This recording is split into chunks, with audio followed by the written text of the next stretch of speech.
Welcome to the Black Diamond Podcast. I'm your host, Will White, and I'm joined with three lovely ladies tonight. And we have a great episode on how men can improve within the dating market right now. So, without further ado, let's get into it.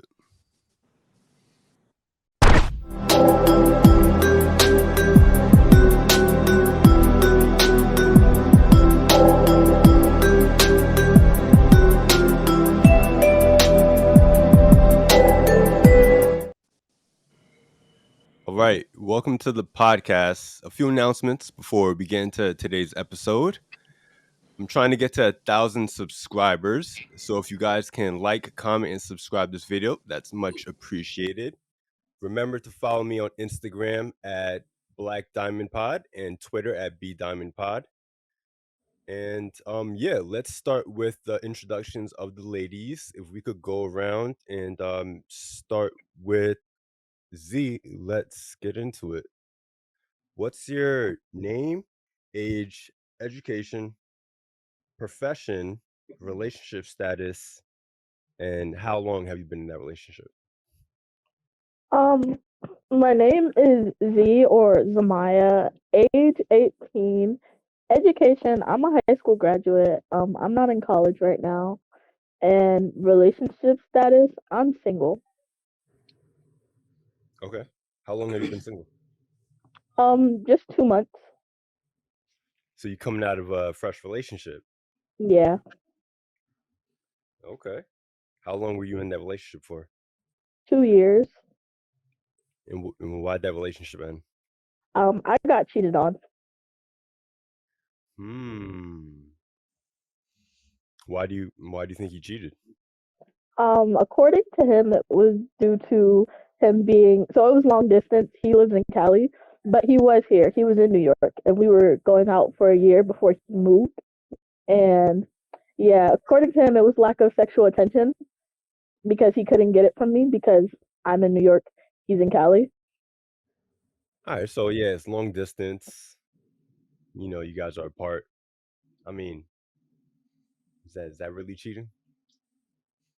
Hmm?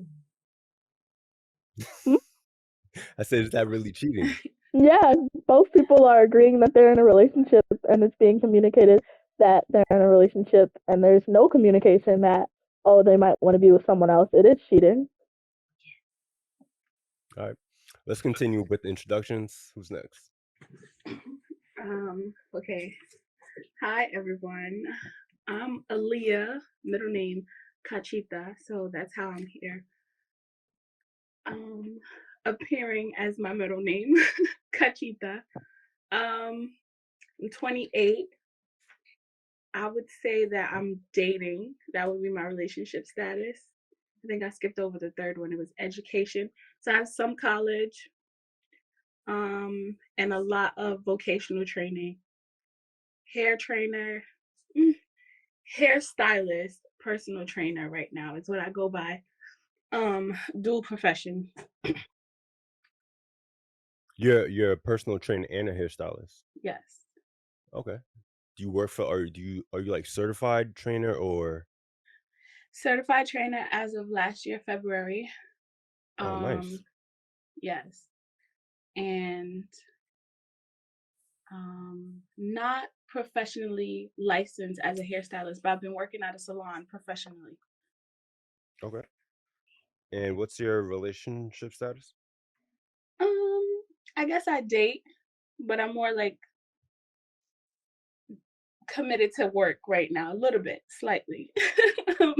Choosing career In a over love. yes. Okay. How long you been single? Let's say since October of 2021 of last year. So what's that? That's a couple months. That's less than 6 months. Yeah. So, why'd that relationship end? Ooh. Gonna pull on some heartstrings. Let's get into it. I have strong feelings for two people. So did you cheat on him? Is that what you're saying? No, because I wasn't solidified with either one of them at the time in a relationship. but we were Wait, hold on. You weren't solidified with the guy that you were with? no, but What we does that were mean? What does that mean exactly? like there was no relationship title on it. Okay, so it was like a situationship. Sure, if we had to put a title. Mm. And you were seeing somebody else at the same time. Still involved with an ex-boyfriend from the previous year. With an ex. So let me ask you something. What's, in your opinion, what's worse? You being physically involved with somebody else or you being emotionally involved with somebody else? Emotionally. Mm. And I mean that goes back to my other point, Z. Your man was long distance, but he was only physically involved with somebody else. He wasn't actually like emotionally involved. See, that's a personal opinion. But yeah, And we have to consider age difference. There's a 10-year gap. She's 18, I'm 28. I know. I just for just bringing up as reference. Sure. But yeah, relationship. So I just feel like when someone's like emotionally invested in somebody else, that's kind of like premeditated. It's like you're already thinking about replacing me in your head. I agree. But yeah. So how long so you've been single since October? How long was the relationship? How long were you in the relationship? Situationship. We're not calling it relationship. Sorry. Yes. Standing in my truth, living in my truth, walking in my truth. Situationship was an on again, off again kind of fresh start. So let's say 2022. Say the 10 months. Let's give it 8 to 10 months. Okay. All right, let's continue. Last but not least. Hi, I'm Kat Catastrophe. Is what I go by. Catastrophe. I am 33. I majored in law and society and a minor in psych, and I have finished my and then I took off because of COVID, and I'm not doing Zoom classes. I basically haven't gone back yet because I'm a mom and my son is on the spectrum. I had to pull him out of the preschool he was in for a safety transfer, and we've been waiting to get him back. So I'm not currently enrolled in school as a teacher, an after school, well, not really after school program because I do teach at some of the schools, but it's an arts program. It's called Learning Through an Expanded Arts Program, and I teach. So some college, basically. Well, no, I finished college. I have some really graduate level. Graduate, okay. I feel like I'm moving along. Yeah, so I've and what do you do for work? I teach STEP. I teach 1st through 12th grade. Part of an arts program that is offered to various New York City. And relationship status? Currently single. I guess why is that a hard question to like answer? Because sometimes? Okay, all right, no, okay, so all right, I was in a relationship for about 3.5 years. We were very he was my son's stepfather for essentially the time that we were together, and he helped co-parent with my son's father as well. Like they had their own relationship. And we broke up in August, but we were still in December. But I started dating somebody else November, who I'm like seeing now. Not, but also not exclusively. Like I'm not really seeing anybody else seriously. So were you seeing somebody while you were like still with the other person? No. Wait, We broke up in you said August. okay in August. Okay. Yeah, we broke up in August. I didn't start seeing this in November. Um, but my ex and I were off in a open type of situation, um, together from time to time. Mhm. So our relationship wasn't fully closed. It wasn't polyamorous. I'd call it polysexual more than polyamorous. Polysexual. You got to explain that a little bit more because I've heard a little bit about the, poly relationships, but I know there's like a lot to it. There's like polygyny, polyamory. How do you define like polysexual? So I define the difference as like polyamorous with people with whom you're emotionally involved in relationship with, whereas I see poly lifestyle where you're only involved with other people sexually and not emotionally.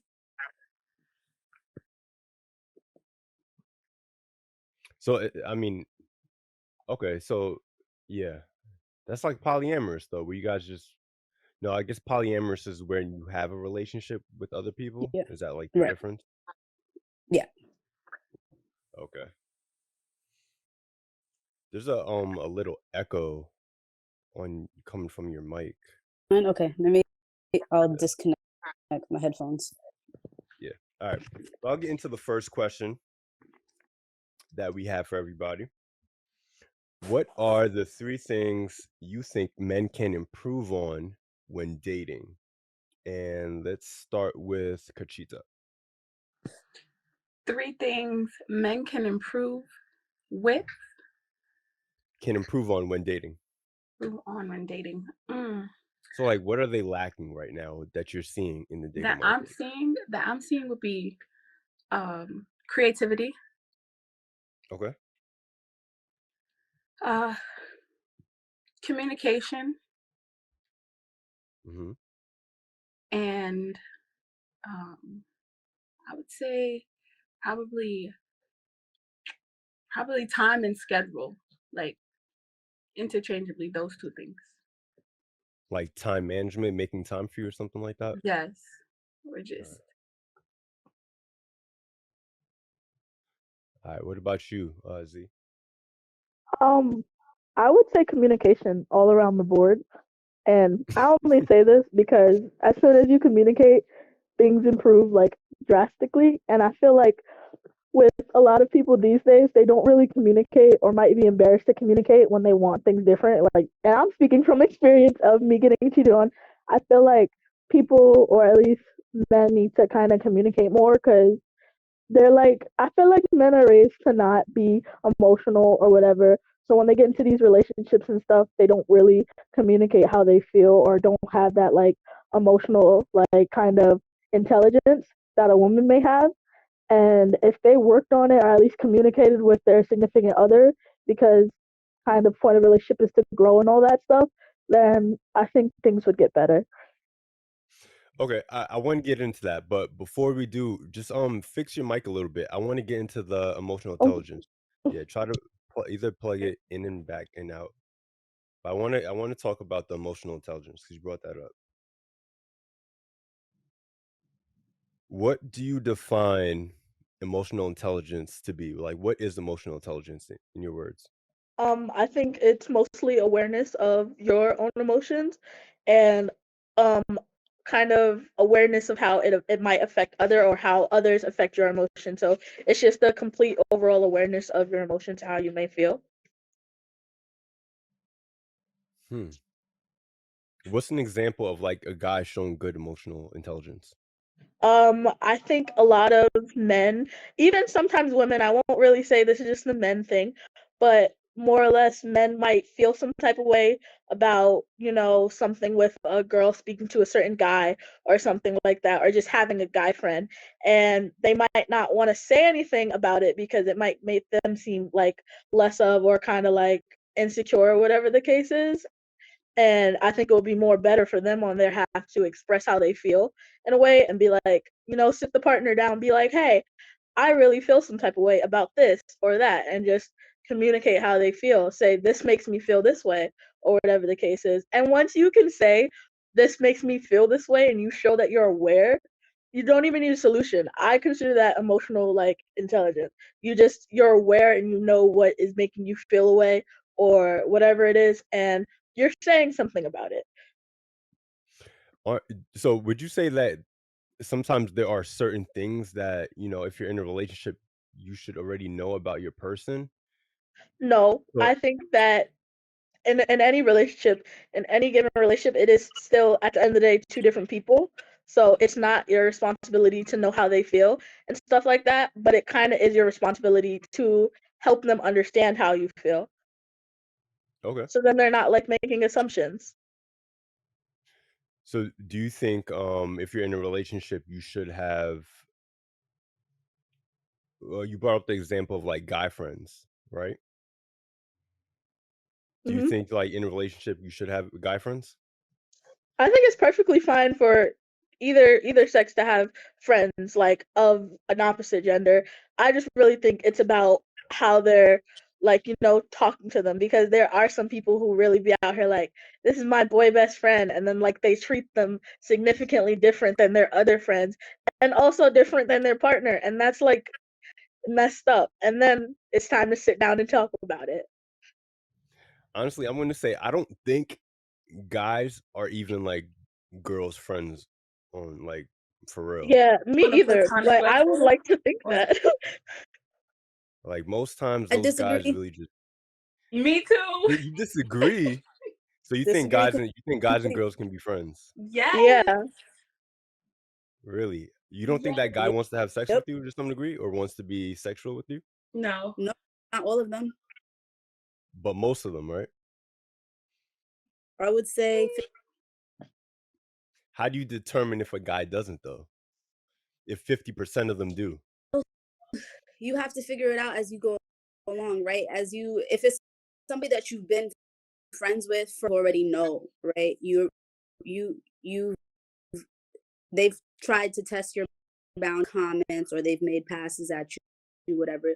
Like, when someone's interested in you, especially after knowing that person for a while, and it's up to you to set those boundaries per person, because that might be the case. You might have to remove that person, or respecting your boundaries. You can have, like, I have friends who I've been with, but it was in the past, and we are now completely just friends. No, like, mixed signals. There's no question about it. There's nothing. It's just it's all situational. I think there are who try to cross the boundaries, and who have to either be set in their place or who have to be removed. Possible for people of the opposite gender, or people who are like above the opposite gender, same gender, and it not be an issue. Mm. Kachita, what's your opinion on this before I say something? I'm in agreement with Kat to some degree. And that is testing the waters a little bit with the communication that you have with the opposite gender.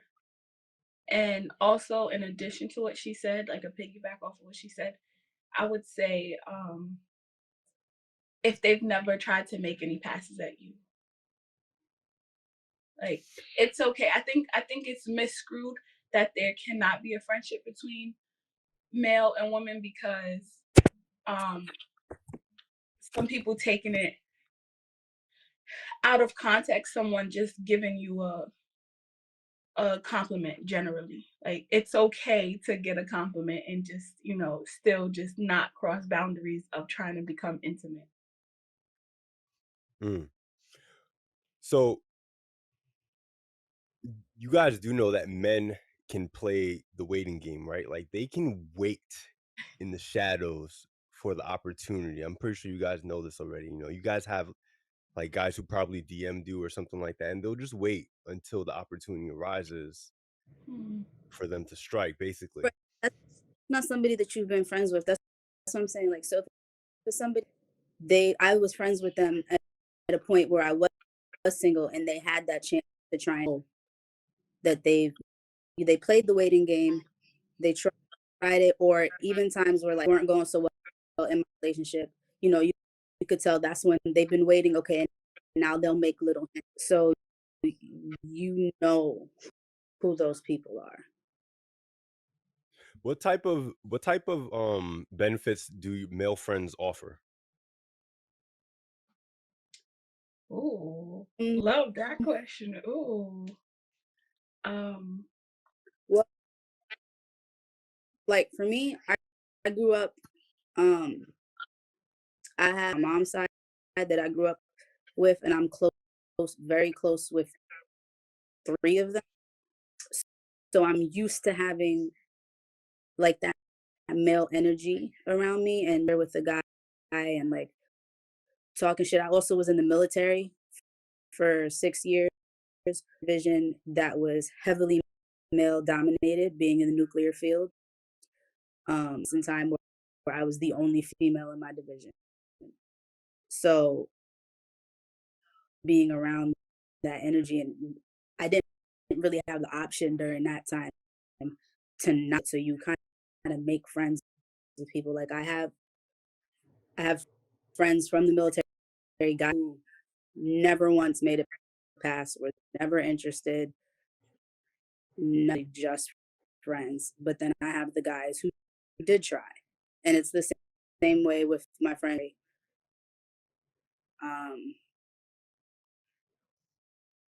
And I just think on a person like it's just someone you get along with, you have similar interests, whether it are TV shows, like you can have the same interests as a guy as you do with like another girl. Like I have a friend, like her best friend, Justin, they're just friends, and I'm now friends with both of them. Anime, cosplay, like video games, we're nerds. So like that's something that that's how we became friends.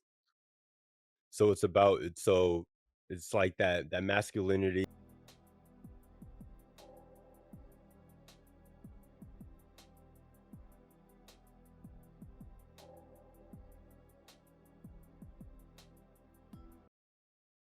Oh, Kachita, you gotta fix your mic. So it's really about like that masculine energy and that attention, right? From what you're saying. Yeah, it's just based on the person.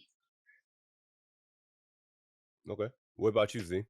What benefits does having a male friend offer?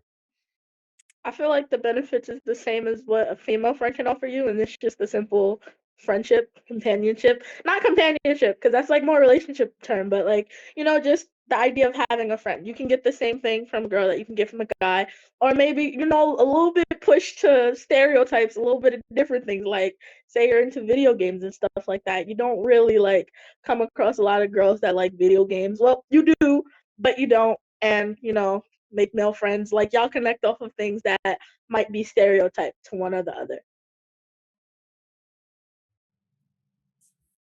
Okay. So let's see what Kachita, do you have anything you want to say about that?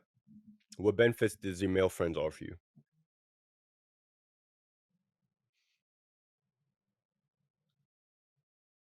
Sports No person. mic?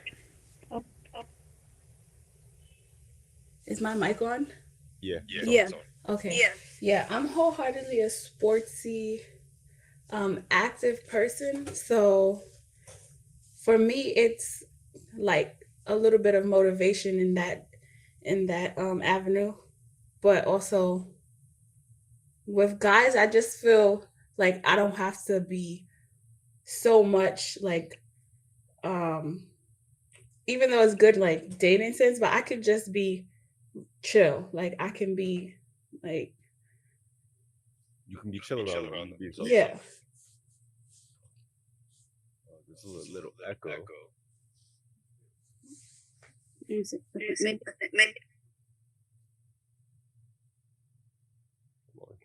I think Kachita, you gotta either like I think you might be too close to somebody or rooms.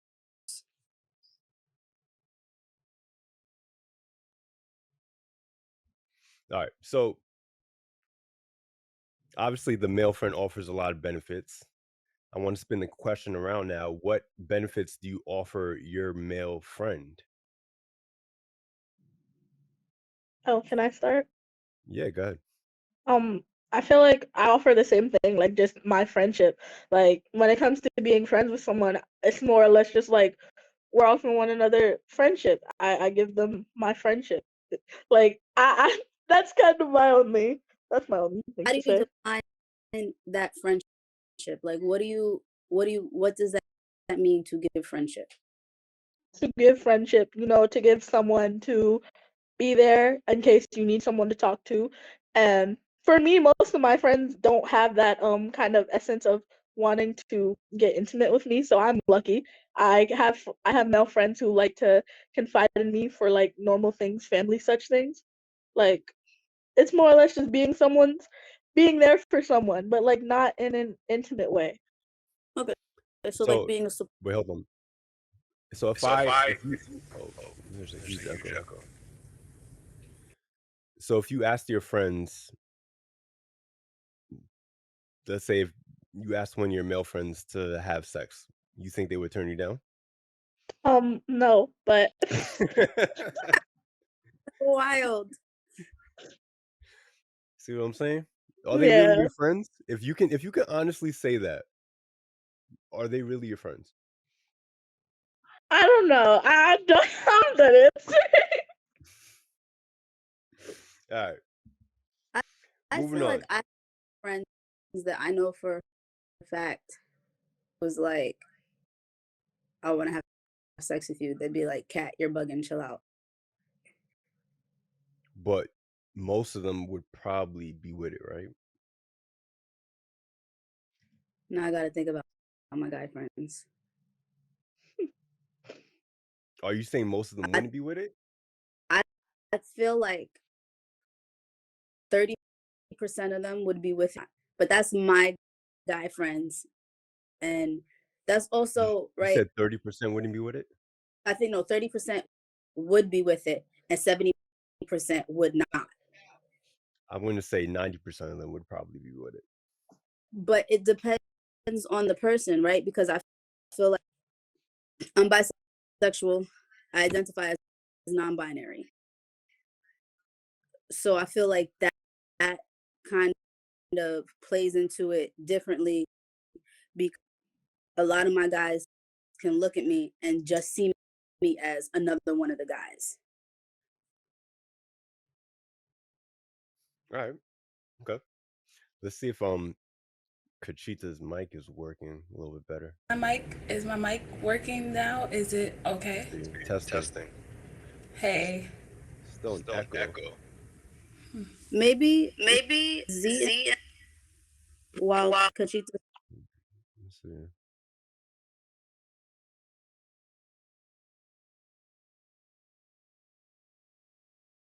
Yeah.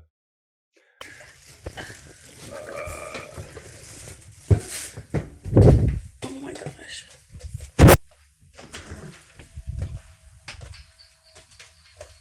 Should I use your? Yeah. Yeah. Try to use yours. Okay, so come. Oh, Chris. Okay, Kachita's gonna join me on my Okay. camera. All right. Cool. So the question was, what benefit do you offer to your male friends? Yeah. What benefit do you offer them? So I've been told that calmness, just like a sense of calmness in life, because men typically feel like they gotta just always be on edge, on their toes, or defensive. So apparently, just that aura of femininity, like Mm. uh, even if they don't see me already, is that the correct way I would say it? Already, like see me, uh,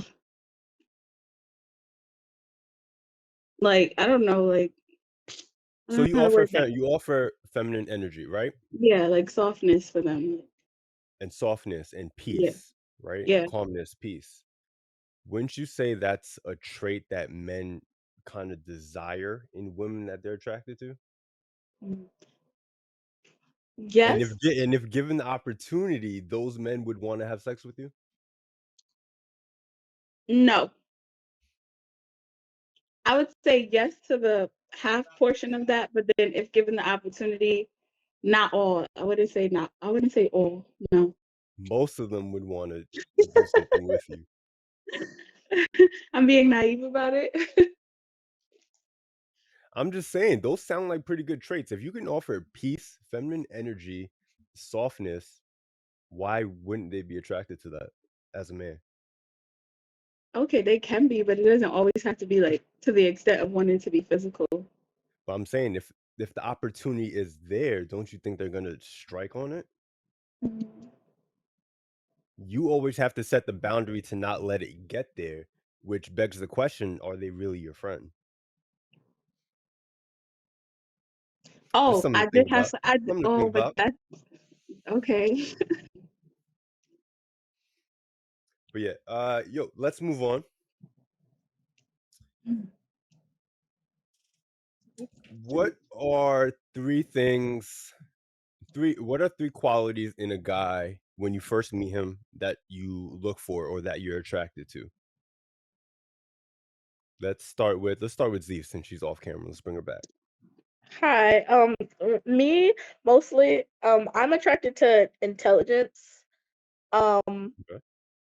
I like smart people. Sometimes people smarter than me because they can teach me a thing or two. And two other traits. Um, Humbleness, kind of like just not like I really don't like the dude to be like trying to dress up or like wear a whole bunch of name brand stuff and be like, yo, I'm dripped out, stuff like I don't really like that. I like people who are humble, comfortable in their own skin. And yeah, I can't think of anything else. Okay, so humble, intelligence. What about height? Do you have a height preference? Can he be Um, shorter than I you? I don't have a height preference because I'm 5'6", which is quote unquote considered tall for a female. And I feel like a lot of the dudes around me are like 5'7", 5'9", and I won't really get on them for something they can't control because I can't really control my height either. So would you date a guy who's 5'3"? Yeah. Really? I don't believe that. I don't believe that. 5'3" is 3 inches shorter than you. He's gonna be at your chin. That's fine. Like he You're gonna can't look really down on control him. it. He can get on a stool. Like I really don't care. Like I've never had that kind of like you have to be taller than me. Do I like when dudes are taller than me? Yes, but do they have to be? No. But it's a preference. You would prefer your guy to be taller than you. No, it's not a preference because it doesn't matter if they are how they are. Like the dude that I currently like talk to, he's actually came over to the house a few times and hung out with me. He's the same height as me. We're chin to chin. He's 5'6" and I don't have any issue with it, even if he was 5'5", because he's pretty dope. We have like the same sense of humor. Like he's just nice to be around. So even if he wasn't the same height as me, I still would be okay with it. Does he have to be in shape, or can he In be shape, overweight and obese? I went out with chunky and skinny dudes because I feel like weight fluctuates. And so if you're like really like, I don't want to be with you because you are the way that you are right now, understandable preference, but for me, no. So weight doesn't matter. It matters to some extent because I'm not gonna sit here and lie and say like I go out with a dude who's like kind Yeah. of uncomfortable in his weight, but say he's like a little chunky maybe or just a little bit in the overweight side. I don't really think I'd be one to judge. Listen, there's nothing wrong with having a standard for men. Like if you like in shape men, that's perfectly fine. I actually think men should be in shape before trying to date. I don't think, you should hit the dating market being obese and, not in shape and can't breathe type shit. So I that's mean, I perfectly feel fine. like You it like depends somebody in on shape. what you're looking for when you're dating. And for me, what I look for when I'm dating is not someone to settle down with because I am 18, but like just someone to relate to and someone who has that same mindset as me to like grow as a person. If I can find someone who wants to grow as a person with me and grow like with me on the same page. I really don't care about anything else because one thing about growth is change, and these people can change and stuff like that. So I mean, so you want to grow with a man. So you're dating people like who are 18 too and things like that. No, the dude I'm talking to is 22, but that's one So thing then, about I mean, he he's more established than you. Then how is he going to grow together when he's older than you? that's the thing. Age doesn't really have any kind of thing after you turn 18 to be like where you are in life. I've met like 25-year-olds who don't have it together in life or are like still like, dang, I wish I would have went to college because by this point I could have been in some other point. So it really just depends on the person. And for me, with the person that I'm speaking about in terms of him, even though he's much older than me, he's kind of still on the same level as me. He's had his own place. He's been employed. So yeah, he has more experience and stuff like that, but in terms of like growth and wanting more as a person, he's like the same level as me. Like we have that same kind of standard. So let me ask you something. Does him having his own place, his own money, is is that more attractive to you? No. Really? So you would date a guy who's broke? Yeah, I hate to say it because You now it just just out here sounds like I'm dating saying yes anybody. to Damn. everything. You just out It here sounds like dating I'm saying anybody.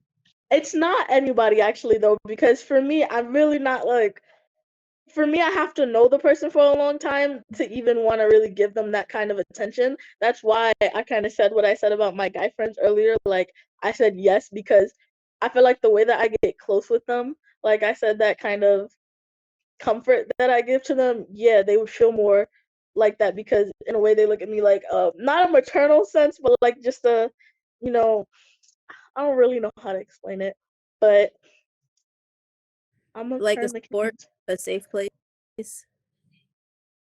Yeah, thank you. All right, Kat, what are three qualities you like in a man when you first meet him?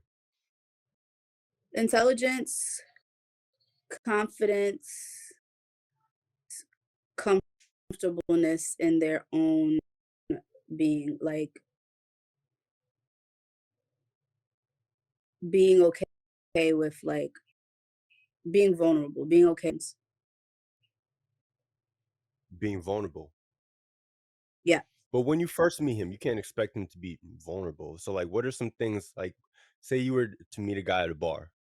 What are some things that off like first impression you would be attracted to?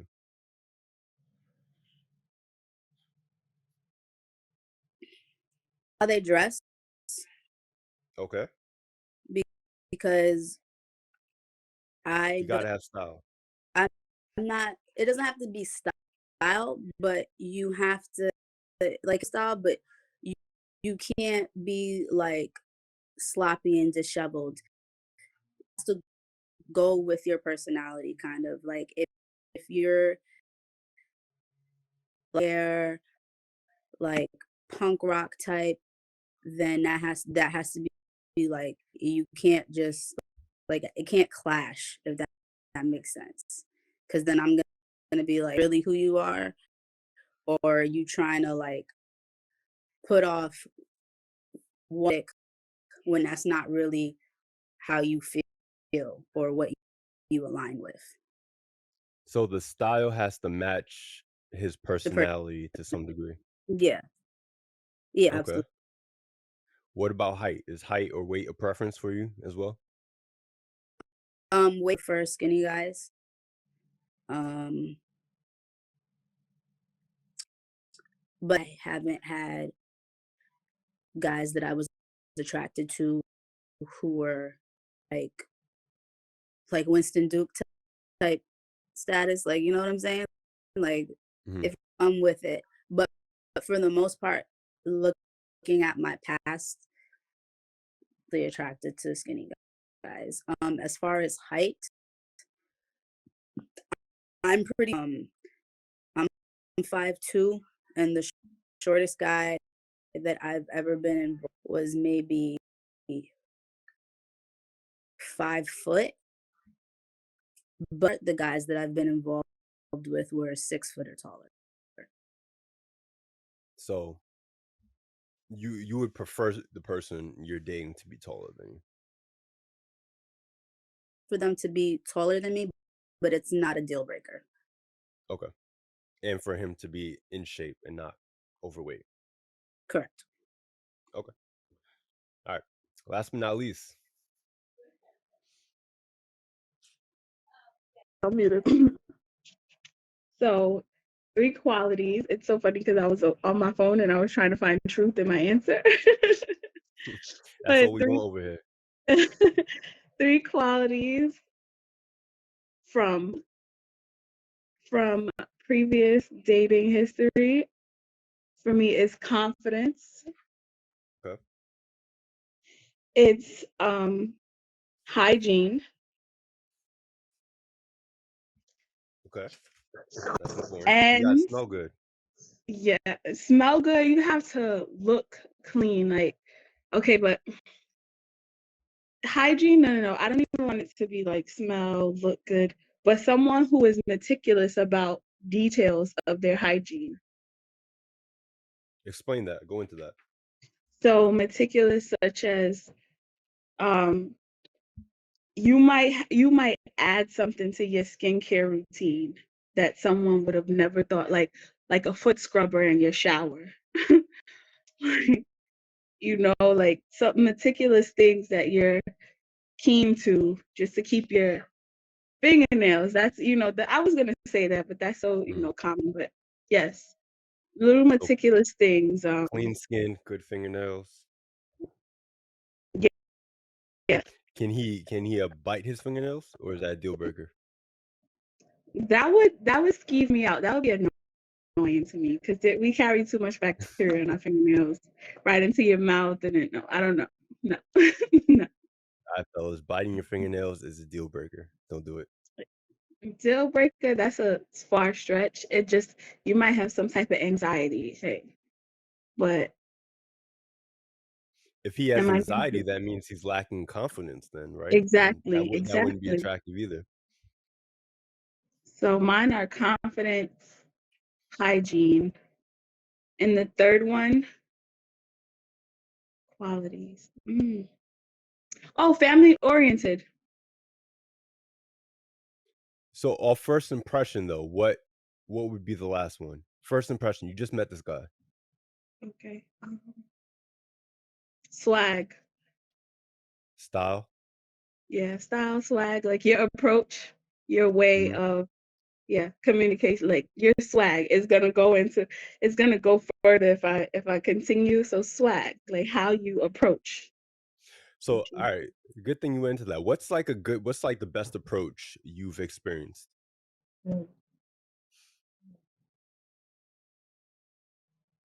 Get me off camera for a second. We'll come back to you. We'll come back to you. Kat, what's a good approach that you've experienced? What I've experienced is somebody just being direct with me, like just like, hey, active. I'd like to get to know you. Just being Okay. to make up some corny pickup line, or like some people do, and that works for them. Like if it's funny, okay, as an icebreaker. But I don't like um some guys try to act like that they're not really into you, but but but they're trying to like play it off like they're not. I don't like that. Just be direct person. Um so I like directness myself. Let me ask you something. Is when he's approaching, is eye contact important? Is the smell, how he smells, important as well? Um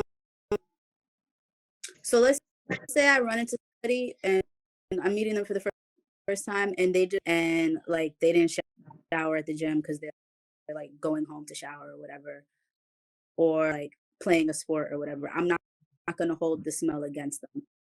But if I'm out and you smell crazy, I'm gonna look at you like you're crazy because why did you come out to be social and smelling like that? Like, what's going on? I'm gonna look at that as there's something deeper with that you need to deal with before you try to deal with me. So yeah, Fellas, you guys smell good. smell, yeah. So, what about eye contact? Is eye contact important? So with my ex-husband, he doesn't make a lot of eye contact. Wait, did you just say ex-husband? Yeah. Ooh. My Who initiated the? You guys, I know you were married. Who initiated the divorce?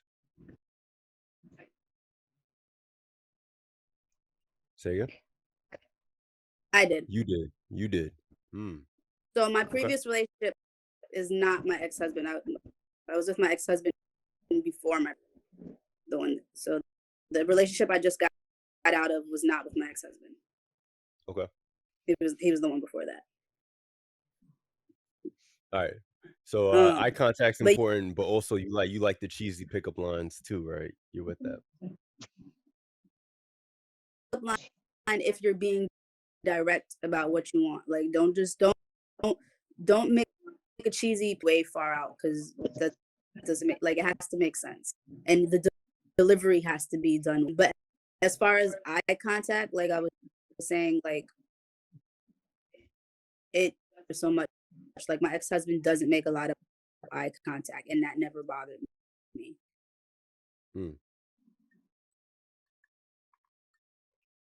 Okay. Did Kachita answer this one? I don't think so. Yes. Right? Yeah, we're gonna come back to you. So you ready now? Kat said it for me. It's directiveness. But you said what was the best approach to that? So you wanted like a description detail. That was the best approach? Yeah, something simple, just an experience. Over these last 4 years, I would say I've been more of the one to approach when I see someone that I like. Did you approach the person you're talking to now? I'm not talking to anyone except for myself, God, and my sister. Oh, wait, the last person you were talking to. Did you approach that person? The October situation, I did. It was like a sporadic greeting. I was at work. I was on work, and yeah, everything. His swag, it was very different appeal than anybody that I had seen at the moment. And then I just said, "You're very handsome," just very bland kind of compliment. And he was like, "This is weird. So are you?" And I was like, "Yeah, but I'm a woman, so I'm actually beautiful." And So the approach worked for you. I'm glad it did. I have a question. I have a follow-up question.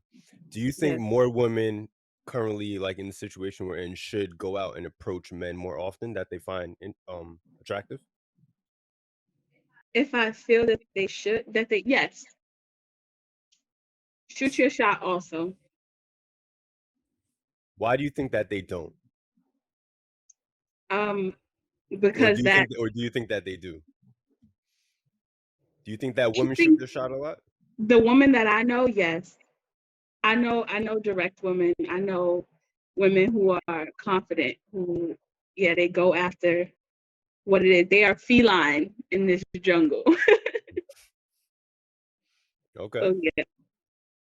But do you think most women go out and approach men that they're attracted to, or would they just like let that opportunity pass by them if it never happens? I think it's common for a lot of women, maybe, or people. It's common for people to let opportunities pass them because of where they are confidently in self-awareness. Okay, cool. All right, so I got a video that I want all of us to watch and react to, and I want to get your thoughts on it. So I'm going to share my screen.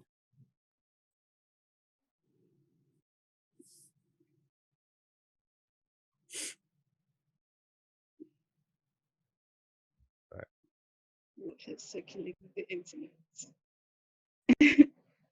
Care about a date. You could take me to fucking McDonald's. That's a fucking date. As long as I'm spending time with you, that's a date to me. A date is priceless. You don't have to spend money on me. If you tell me to come over, let's put on a movie and order pizza and some shit, that's a date. That's romance. I'll take that over anything. No.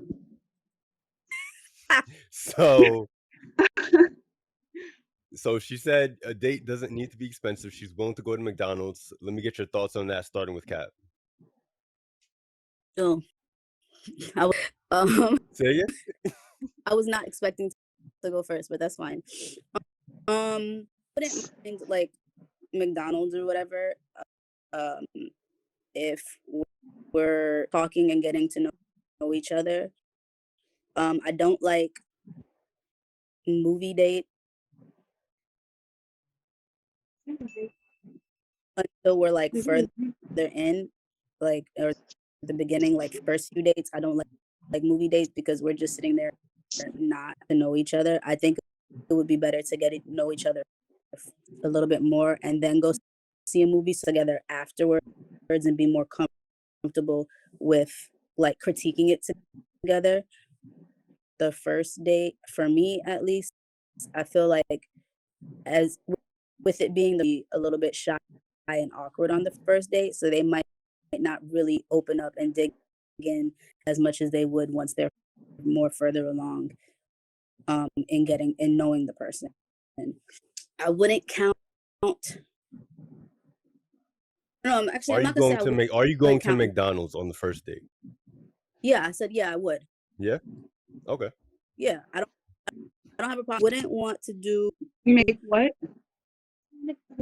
I said you're going to McDonald's. Go to the McDonald's date. But we're gonna have to do other stuff besides that movie. That can't be a regular thing. Would you need to do other stuff on the first date, or is McDonald's like McDonald's one and done? That's you guys are sitting down sharing a Happy Meal. That's good. Yeah, that would be kind of funny, I think. Okay. I feel like that would be kind of humorous, especially like sharing a Happy Meal, and then like we got the toys. Remember when we were kids and we did like that would be kind of. Nah, but what if he was dead ass serious? Like that's all he could afford. I mean, if that's all he could afford at the time, that's all he could afford. But he needs to be making progress and moving forward in life. At our fourth or fifth date, we're not going to McDonald's. All right, I respect it. All right, what about you, Z? McDonald's on the first date, sharing a Happy Meal? McDonald's on the first date for me is like that's not really, I'm 18. I'm not really expecting like an extravagant kind of get together or anything like that. Like the people around my age don't really have money like that anyways. What I would say with McDonald's, no, probably Checkers, because I don't like McDonald's, but I would go on a fast food date as like a first date. I feel like it doesn't really matter. Like how the girl said in the video, like it's more about presence and time with people. But that's how I am. Some people prefer some people prefer or have different versions of what a love language or what type of stuff like that is for them. But for me, I would be pretty much satisfied with that. Over and over again, like Kat said, no, things would have to change. But that's also because of how I am. I kind of think there's supposed to be some sort of growth or something like that. But yeah, McDonald's, not really McDonald's, but probably Checkers. Sounds like a good first date idea. All right, so it's cool for the first date, but by the fourth date, he gotta step his game up. Maybe not step his game up, but like at least switch it up on like date ideas. So Burger King is cool. No. Oh, let's go do an activity. Now we're talking franchise. Like let's go do something other than sit down and talk over food. Okay. All right, what about you, Kachita? We're reacting to the video, so yeah, just hold the camera. Can you hold the camera in front of you? Okay. Yeah, cool. I agree with her portion of the video that she said it's about time, it's about presence, and the thought of consideration. Like we're together, you're in this experience. McDonald's for a first date, hard no for me. So razzle dazzle, you know, give me the little carrot dangling in front. Like, do a little trick of more than just a McDonald's. It's a no for me. So what's a Hard. good first date for you? What's an example of a good first date? Something unexpected, something spontaneous, something to like push me out of a comfort zone and experience. Okay. So again, I've been stepping out of my own shell a lot when it comes to companionship, friendship, like social within the last years. A waterfront is always amazing if you ask me, like some type of scenery, something scenic. And again, from previous stating, I'm an active girl. So you can do something that requires me not to, like Kat says, sit down and food and just be mundane. So how much does the man typically, so I want to get your opinions on this. How much does a man typically need to spend to make a good lasting impression on the first date? First date, we're talking first date. First date. And a lasting impression. Mm-hmm. How much? Yeah. Sheesh. How much do you think you need to spend? That's really a tough question now that I've had a little experience under my belt. I just said to Kat yesterday, like, my ex handed me a bankroll, like, within a date situation. And it was new. Like, that had never happened with any of the guys previously that I dated. And I was not looking forward to that, but it was an unexpected kind of thing on a date scenario, a date situation. And even though I didn't keep it, because there's a reason why. What was the reason why? You He has turned a down kid. free money? I did. I did. I Why? have Why'd you turn it down? personals when it comes to money. I turned it down. Reason, like, immediate. I was like, oh no, he's got a baby he's feeding. Like, he has a mouth that he's providing to, like, bringing What that up. got to do with you? What it had to do with me is I wasn't comfortable taking food out of the kid's mouth in that way. Like, him not being able to. If he was giving it to me, then for him it probably was. It's no slack off his wallet. But that was just that moment, exactly where my mind was about it. So you're a good person? I have a heart. It beats. You don't try to finesse dudes? You're not trying to finesse dudes out here? I haven't. Never, And you never used. I've been told that I have that, like, finesse. Oh my goodness. This one guy I dated previously, he was like calling me scammer. What is it? What is it when that number pops up on your phone? Scam likely. He nicknamed me Scam likely. Why? What'd you do to him? Nothing. It was just in that moment how I was, like, dressed, how I was greeting, how How do you dress? stylish. I guess Provocative? something probably not seen to his eyesight before. So it was just like, oh, you Scam likely. You get into some type of big bag. And it was just like. So have you ever saved a guy as just like food date or free meal? Or have you ever used a guy for like a free meal? Maybe I have, but not with so much intent to it. Like, not with so much premeditation to it. Yeah, not intentionally, but there's been times where you went on a date and you knew it wasn't going anywhere, but he paid anyway. More than likely. At 28, I think so by now. Okay. What about you, Kat? You ever been in that situation? Yeah, I did when I was younger, like 18. I met this guy when I was in college, and he from buying stuff, paying for everything, and I did find him attractive. But we didn't really click personally. And I think by like the third or fourth day, like, hey, like I feel like I'm leading you on, and I feel kind of like wrong about it.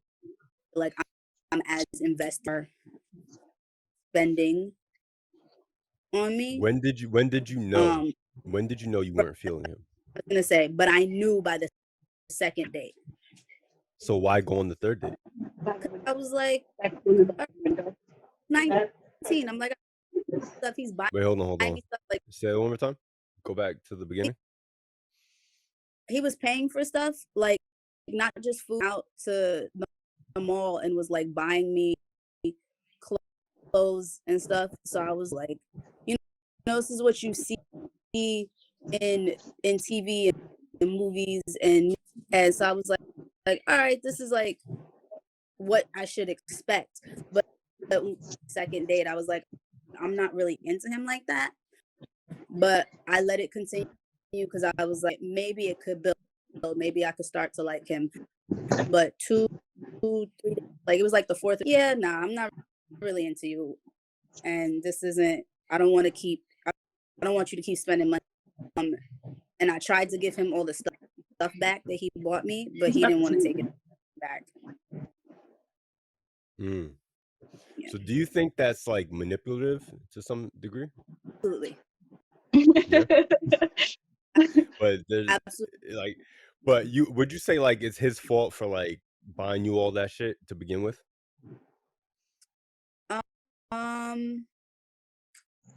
I would say as to how she treated him. Yeah, like you really shouldn't feel bad for him because he offered to like buy all that stuff. Right. I feel like that could be an overcome. Like looking back at it now, because I'm 33, looking back at it now, I also see it as like an overcome, where it's like, oh, I have to do all this extra stuff in order to get somebody to try to like give me the time of day or be into me. And I feel like that's not really genuine. I'm not, and maybe that's just like my personal love language. I'm not into gifts. I don't care so much for materialistic things as. So yeah, I like clothes, I like shoes, whatever, but I always feel like that's stuff I can get myself. Unless it's something specific that I told you, like, hey, I want this, and myself, and you're like, okay, cool, like I got you or whatever. Like that's nice, and I like the gesture. Okay. So how do you answer his question about the how much portion of the question was like how much to wow you on the first date should be spent, right? How much? Yeah, how much should he spend to have a successful first date? So somebody could on the first date, and as long as we sat and talked and got to know them a little bit, like I would be fine with that. Like we could end talk, and I would be fine with that. But what's the minimum a guy should carry in his pocket at all times? Say like, he should carry $20, $50 on the first date. What do you think the minimum should be? I gotta stop making faces. Giving that any thought. I think it goes by I think it might go by your preference as a woman, like what you're seeking in that time of your life. Does that make sense? So what would you say for yourself right now? Like, how much do you think a man? How much do you think? Like, can a man come out with like $20 and be good to take you out, or should he carry he needs like to come with a bankroll? A bankroll. Standards have been set. A bankroll. So how much is what's a bankroll include? 1,000? Yeah. Because like prices are up. Inflation is high. Okay. You have to cover whatever it is of interest that needs to be covered if you're the one offering the date. But realistically, what does he have to bring? Is $50 enough? Realistically, that is enough. 50's enough? All right. For me, 28, 50 to 100. All right, but you're not doing the McDonald's date. I'm not doing that. That's a hard no. What about Checkers? Checkers? That's also no. Fuck with you.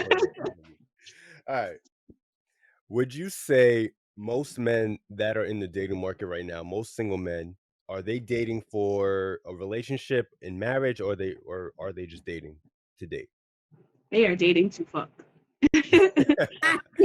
What made you come to that conclusion? Cause some type of you smoke, you drink, is always table offering. Is that not a good like pickup line? You smoke, you drink? No. No. Is that like the new lingo for just saying like, yo, you want to fuck? Not new lingo. It's old now. Like it's been swung around the street. It's typical. Like, oh, okay, you need me a little bit inebriated. You need me a little bit non-functioning. Okay. So what? So I guess again, what's the best? Like, if somebody was in your DMs, what would he have to say? If you slide in my DMs to get me outside, that is such a yo, I just seen this advertisement for this dope ass Broadway show. I'm trying to go. All right, we're going on to the next person. you got the cap on heavy right now. Cat. It's definitely not. I got a bottle. Are most men right now in the dating market who are single, are they dating for a relationship in your opinion? Well, I'm older than my sisters, right? I'm the oldest. I'm 33. So where I'm dealing with now,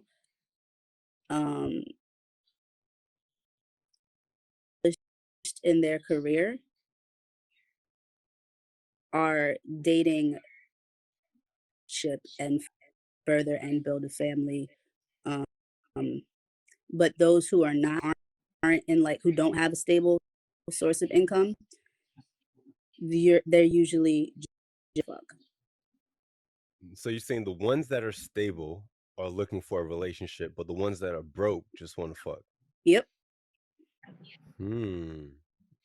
All right, what about you, Z?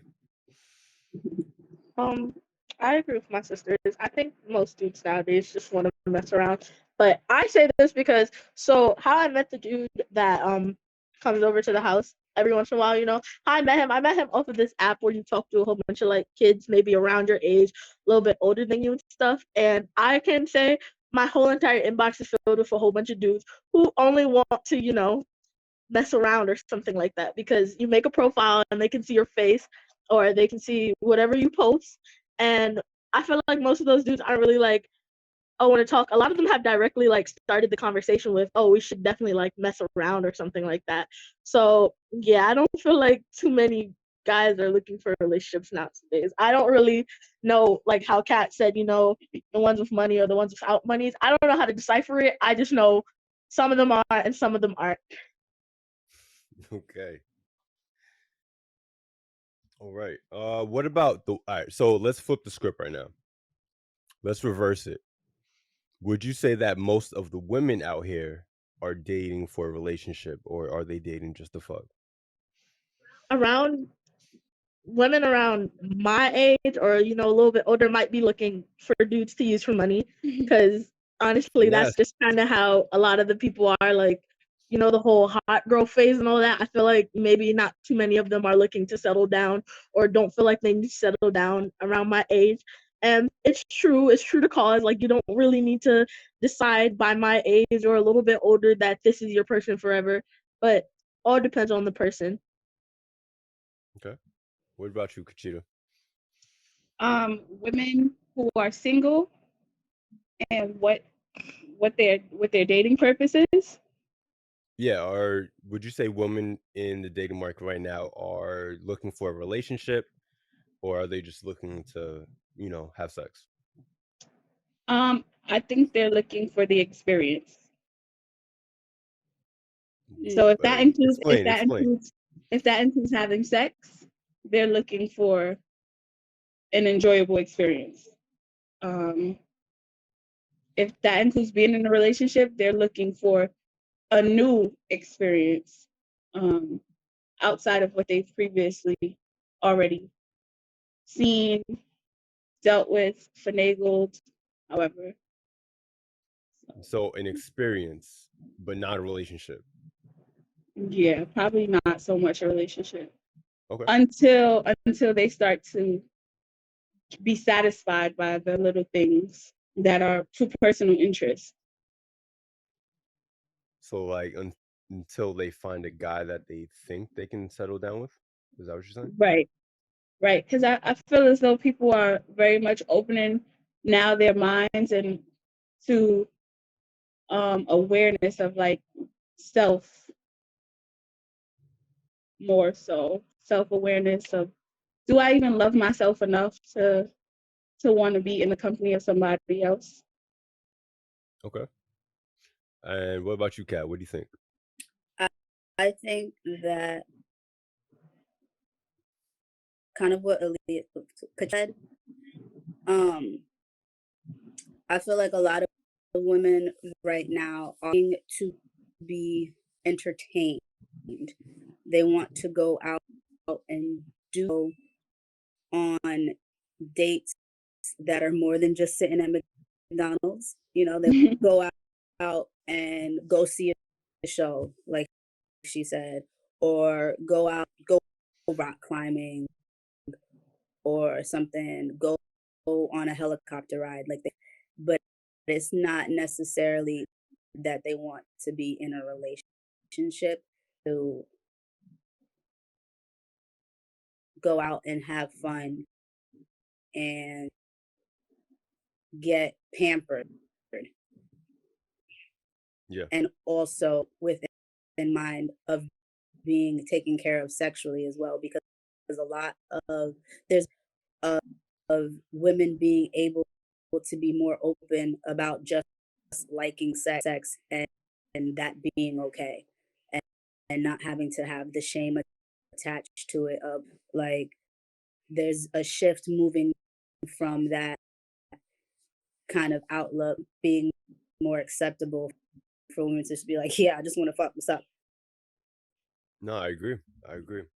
So with that whole, it's really sexual liberation. I think the more women in this generation are delaying relationships slash marriage for more sexual liberation, enjoying their body, enjoying the attention that they can get from men, and most of all, what you both said, the experience from dating. Yep. So with that being said, you, Kachita, and you, Kat, you guys are a little bit older, 28 and then 33. Mm-hmm. What age do you think you'd be ready to settle down and actually start dating for a serious relationship? I was ready at 23. But and you're 28 now. What I'm happened? 28. Life. Do you mean what happened? Life took its course. So are you saying there's not enough men that are relationship material or marriageable material? Yes. Yes. And What about I've you, never Kat? been married. Kat does have an experience of that. And then just how traditions have changed over time a little bit with that even so. What do you mean by that? Um, Traditions have changed, like women aren't traditional or men aren't traditional? society, like Like the tradition of marriage in society. to So you're saying the tradition of marriage isn't the same as it was like in like the 1950s or something like that? Yeah, if we want to go that far back. Why? What? Okay. So like 1990s. Like, what do you like? When do you think it changed? I'm a 90s baby, so, and I just started to wake up to the dating world a little bit. So, and I kind of was a late bloomer. Um, so probably like maybe the 70s, 80s. Okay. So pre war on drugs era. Right. That's That's exactly actually where my mind went. Yeah. that's actually the point in history where black men and women were married at the highest rate, and divorces were at the lowest rate. So that's a good point that you brought up. Why do you think that changed, like afterwards, for relationships? Why? People's ability to think and make decisions clearly, obviously. Just What do you mean? um, if you're in a different state from a drug of some sort, you're not making a conscious decision actually that is based off a longevity of something serious. Can I say something? Sure. So my foster parents are actually Wait, so hold on, I put the wanted to camera in just your face. Oh, okay. I Yeah. wanted to say something about their relationship and how it kind of like relates to this whole situation. So my foster parents are like in their 60s, 70s and stuff like that. And from hearing about how my foster mom talks about her past marriage, it's like I feel like what Aaliyah was saying with the self-awareness, people kind of know what they want more and aren't really afraid or feel reframed, or like the judgment of others doesn't affect people as much as it did before, because my foster mom actually stayed in a marriage of domestic violence for a long period of time, and I feel like a lot of women nowadays don't get to that point where they're marrying someone like that, or even if it happens after marriage, they're not staying for long enough for it to be like considered this long-term marriage kind of thing. And I feel like women back then feel like they had this sort of loyalty, or just how society viewed women, to the stereotype of a woman belongs to a man or something like that, like just how the stereotypes were before. People felt like they couldn't really make these decisions or be like what they want in life. They couldn't decide more clearly because it wasn't really their decision, it was what other people around them might have wanted for them. Well stated. Okay. So don't you think that they stayed for a higher purpose? It was a bigger purpose in those i'm during those i'm times. I know, sure I know they had domestic violence too, but outside of that one particular relationship, don't you think that there was more, like what you said, traditions? Like there was a bigger purpose to marriage than just being with somebody? Yeah, marriage was mostly like to make a family with well, not Right. just make a family, but marriage had like kind of this thing to making a family. Like I'm sure a lot of married couples back then or even now get asked by older people when they're gonna settle down and have kids, or when's the time they're gonna have kids. That doesn't like people don't really care about that stuff anymore. Right. No, I agree. I agree. Why do you think that? Why do you think that is? Though? Why do you think? So, who do you think doesn't care about that stuff anymore? People, society, everyone. Like I feel like what with what Aaliyah was saying about the self-awareness, a lot of people are coming to this idea that their life is going to be their life, and so others' input and stuff like that doesn't affect them as much. Or at Mm, least for me, that's how I've seen it happening for other people. Like people aren't waiting until they're 50 to decide that they're not happy in the marriage that they're in. People are making that decision right when they're dating or something like that, and just deciding what's best for them. okay. So before we stray too much, I want to finish the question. Kat, I just want you to go. What was Who the do you question? think are women dating for relationships, or are they just dating for sex? I answered that one. You did? Okay. Yeah. You did? All right. It Cool. was the other. There was the other something to do with shit, All right. right? Yeah, I think you did answer. Yeah, I think you did. Yeah, but what was this? What was this question about? About I guess marriage ideals. What was the exact question? Traditions. Okay, yeah. So I feel like there was a shift, and especially looking at like my personal experience with adopted parents as well as my birth mother and her family, like her sister. Um, I feel like a lot of us born in the 80s and parents, due to the crack epidemic and the war on drugs, we either lost them to drug abuse, being put in prison. And so that of people being more self-independent because we had who had to provide, and that instilled the idea you don't need a partner to move forward in life successful. So I feel like that kind of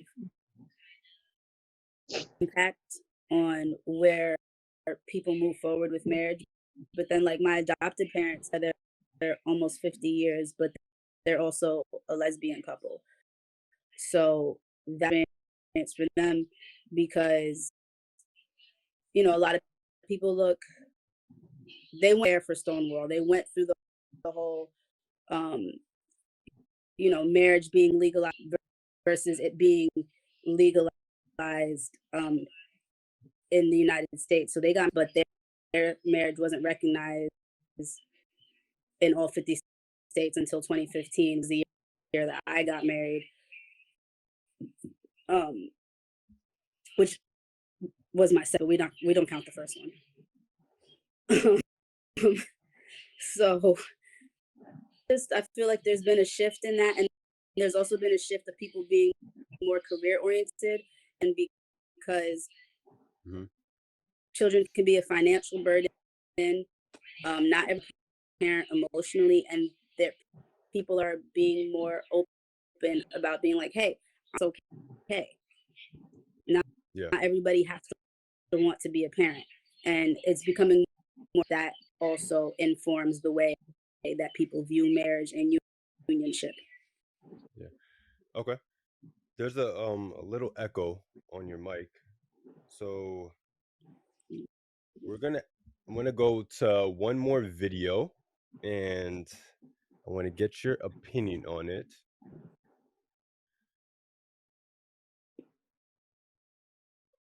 Let's see if I can bring it up.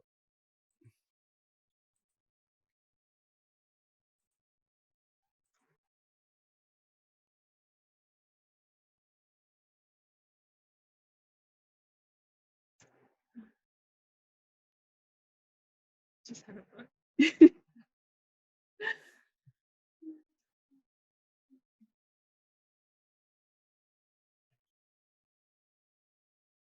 All right. So this is gonna go into how we're talking about people are putting off relationships longer, and like you said, for their career and things like that. Have you guys heard of Andrew Tate? Oh my God. Andrew Tate? You have? Yes. I'm not sure that I have. All right, well, this is gonna be your first experience with Andrew Tate. He's a great man. Free the top G. No lie. All right. All right, let's get into it. Girl on this panel or on the planet today who couldn't walk outside and find a man who's going to be nice to her, loyal to her, and make her his queen. Women don't want that. So they'll sit there and go, no, I want Chris Brown. And then they'll go try to get Chris Brown. Then Chris Brown will cheat. And they'll be like, I can't believe he cheated. I am devastated. Well, what the fuck do you think is going to happen? If I go to the car garage, right, you have to make a decision what you truly want in your life.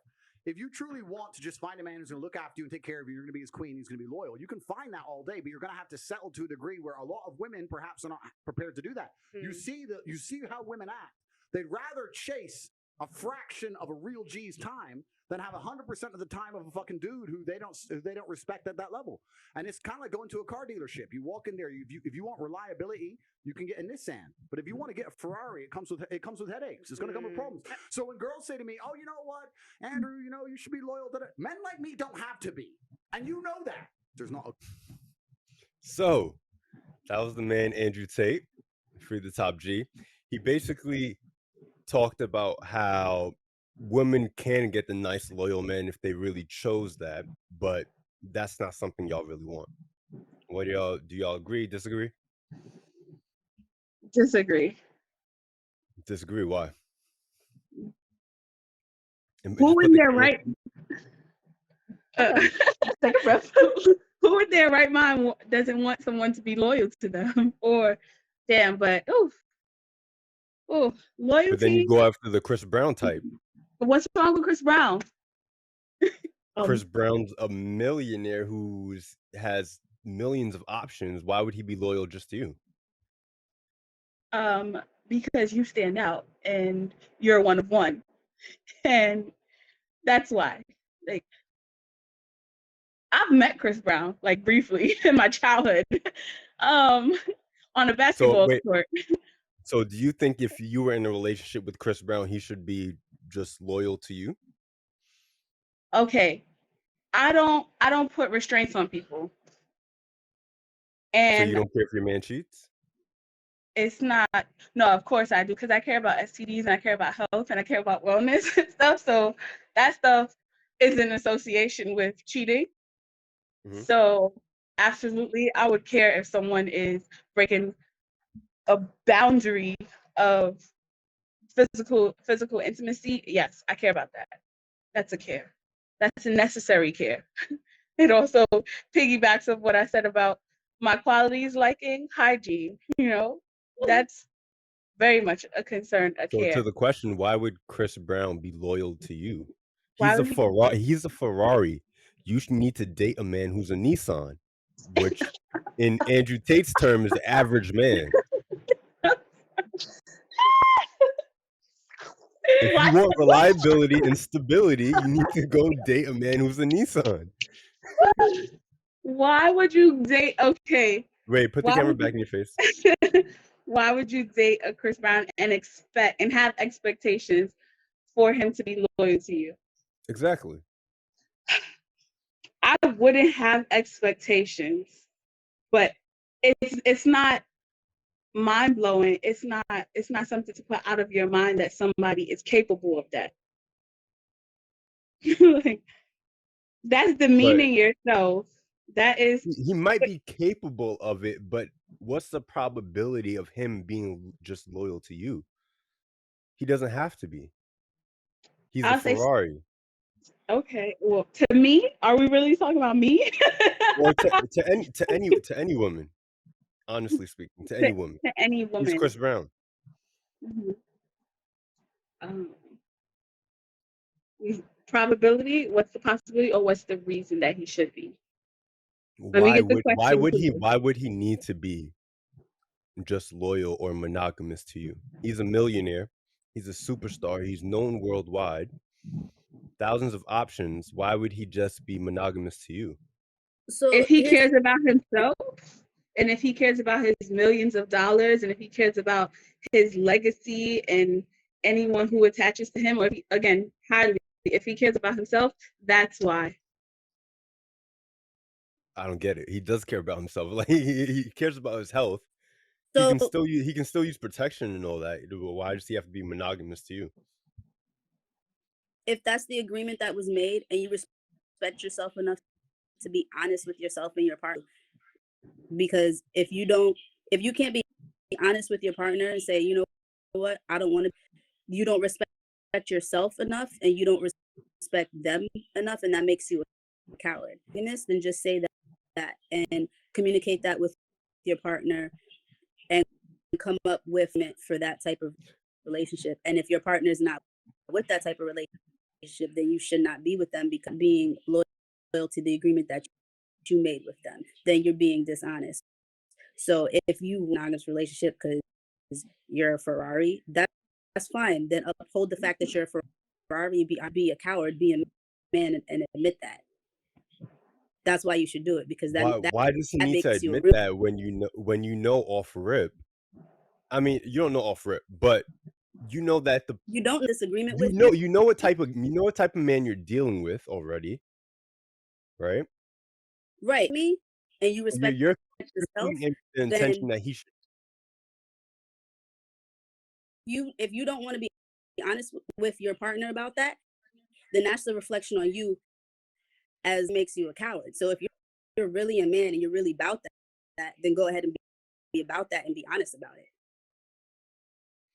So are you okay with him so he can do what he does out there as long as he's honest about it? That's fine? Yeah, that's how I am. I'm not monogamous. I'm never be in a fully monogamous relationship. It's not for me. But I let everybody know, because I'm not a bitch. I'm not a coward. Because that really makes you a bitch ass nigga if you gotta lie about it. But like I said, you know what type of man you're dealing with, so you shouldn't really come into the relationship expecting that. I agree. And that's a conversation you need to have in the beginning. Like I said, I come into relationships on jump, letting you know I'm not a monogamous person. That's a conversation I have on the first day. Now, if this progresses, do not expect me to be in a monogamous relationship. I will not ever commit to being a full.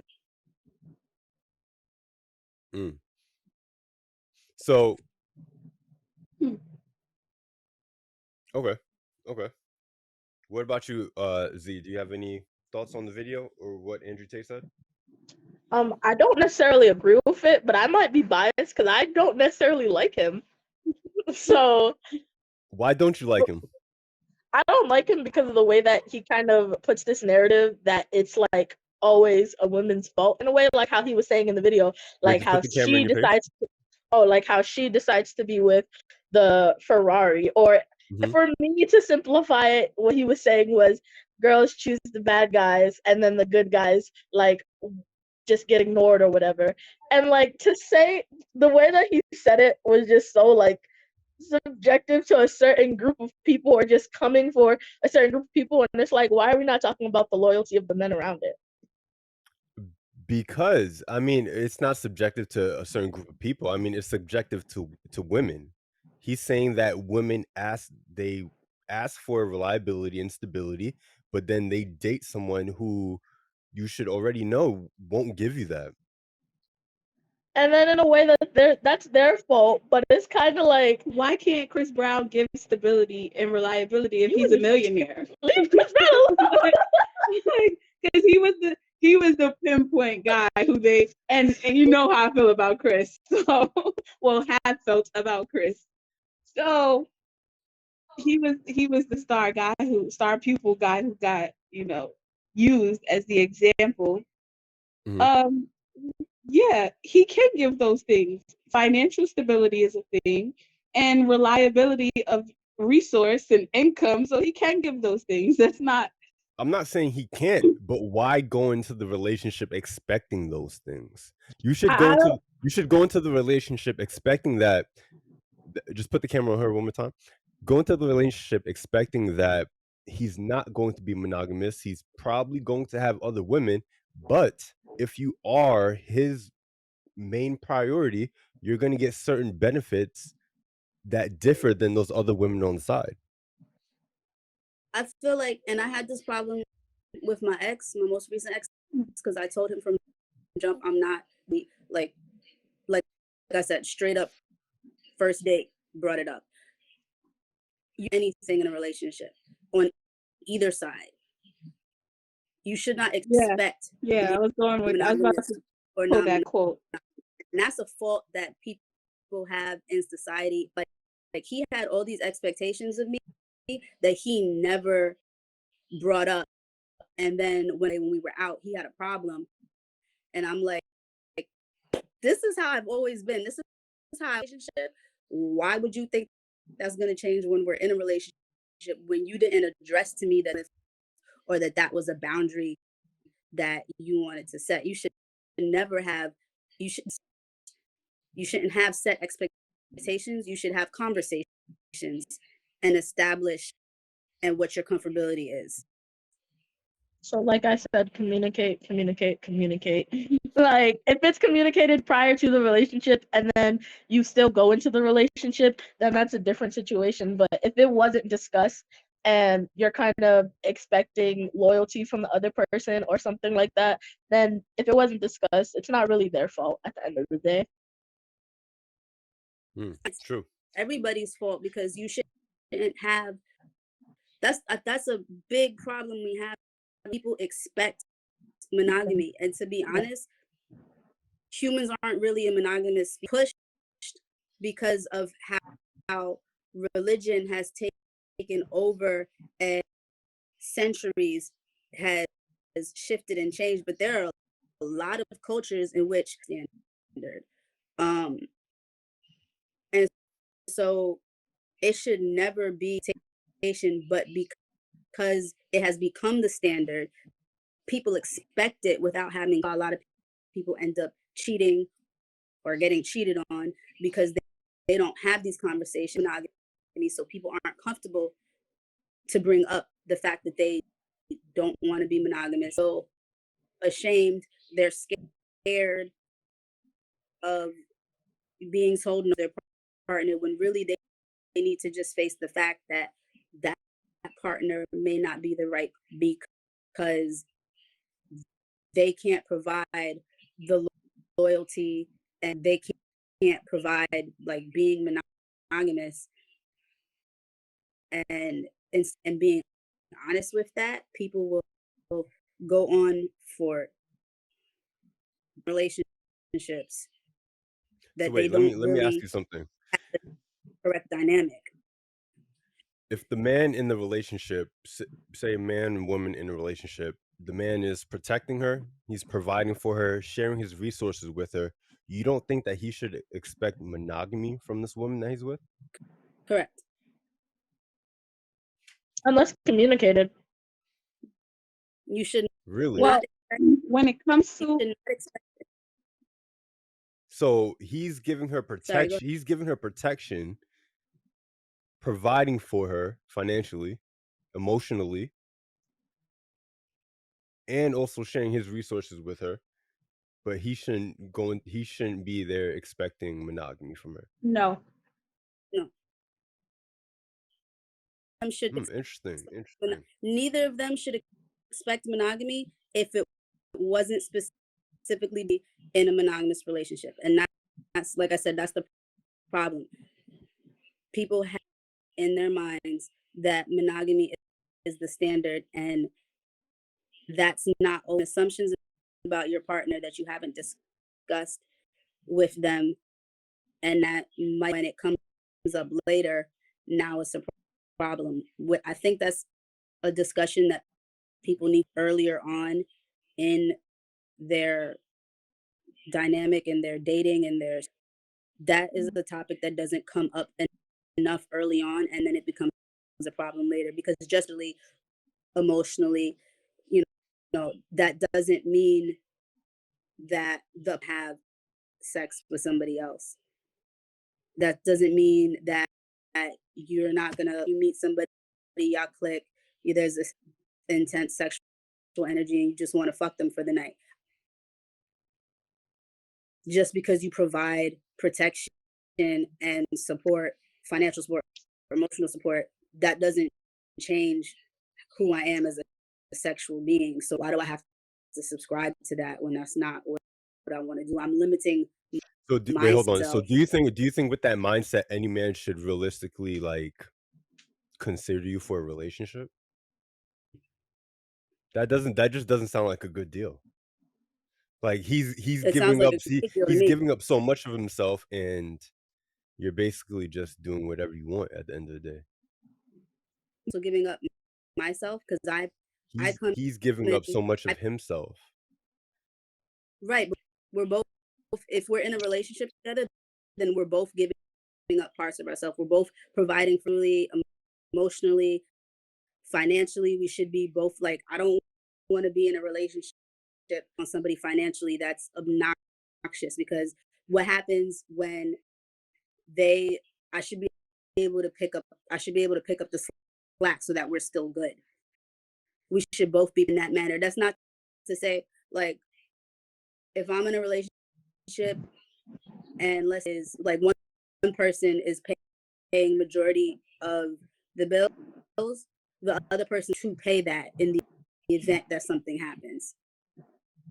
So we should both be providing, and we should both be able to be non-monogamous. All right. And off the sake of being a little cliche, but I'm gonna do it. That quote that states expectations lead to disappointment. So why even bring that up? Because that's a part of the question. You set a standard of expecting whatever it is. You set yourself up in the beginning like at a failure. So if a man goes into a relationship protecting, providing, and giving resources to this woman, he should not expect any type of commitment or monogamy from her. So what Z said, communication. What is communicated? It's communicated that you two are in a relationship. Okay. Relationship. A relationship means different things to like everyone. That's why, like, when you were asking me those questions earlier, I was kind of like in agreement to most things, because for me, a relationship is about, sometimes even learning or coming to loving the person. Like with my ex who cheated on me, one thing is, before we got in a relationship, we discussed it was no one else. So him cheating was cheating 100%, even if it was physical, because it was not communicated so. But even like, my brain just absolutely my brain just absolutely blank. But it's kind of like, if it's communicated so, then if you expect anything more than what was communicated, then necessarily you're setting yourself up for failure. Right. Okay. A relationship Man, I'm going to have to disagree. I'm going to say if a man comes into a relationship, that the bare minimum is the woman to be monogamous to him. The bare minimum is for her to be committed and to be sharing. Her sexual access should be limited to just him. I So think then if shouldn't anything besides that, he doesn't need to be in a relationship with her. You guys can just be, sex only. That's it.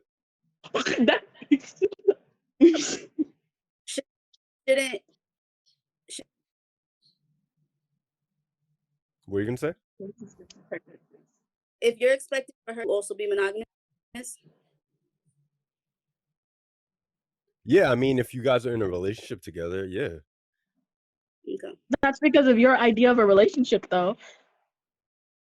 That, I mean, for most men, I think they would think if they're providing for this woman financially in any regard and they're in a relationship, yeah, he would want her to be monogamous to him.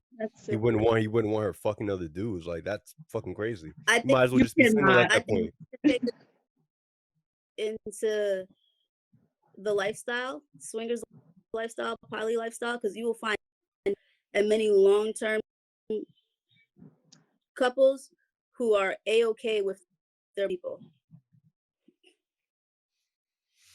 I mean, they're not insecure about that's the exception. That's not the majority of most relationships. I would say most relationships, men would expect their woman to be monogamous. Right. And what ends up happening in most relationships? In most relationships, people end up cheating.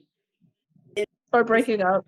As stated about why would you expect for a person like Chris Brown? Right.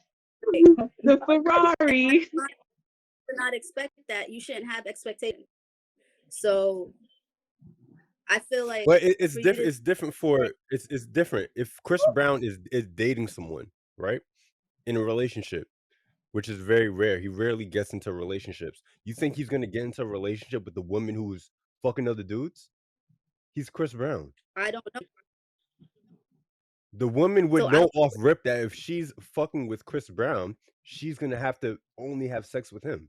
Why? Why the fuck would he allow? Why would he allow her to go have sex with other dudes? She's a person. Yeah, She but has we're her talking own about world. in a relationship. In a relationship. And I hear you, but again, everybody's relationship dynamic is different. You should not have and expect her to be monogamous unless that's something they discuss. Just because you're providing for me doesn't mean I owe you any type of monogamy if that's not something we discussed. I know Okay. I know too many relationships fail because somebody cheated. And if people about how they wanted to move sexually and be sexually liberated and have a relationship and be sexually open, you just have a partner. And it's assumed that the standard is that most, but if you look at the statistics, most people end up getting cheated on. So maybe if people were non-monogamous, that is something that they discussed and agreed upon. Who do you think cheats more in relationships, men or women? I would say emotionally women and then physically men. And that's crazy because we said emotional cheating is worse than physical cheating, right? We did say that, and I agree. What'd you say, Kachita? Put the camera on. I said yeah, we did say that, and I said I agree at least like that emotional cheating is. Well, who cheats more, men or women? Who cheats more? Women. Women? I think so. I think so. Y'all just don't. You just don't know. You just don't know, right? Yeah. What about you, Kat? You have something to say? Emotionally and physically. Who cheats more? Women. Women? Mm-hmm. So that leads into my next question. Do you think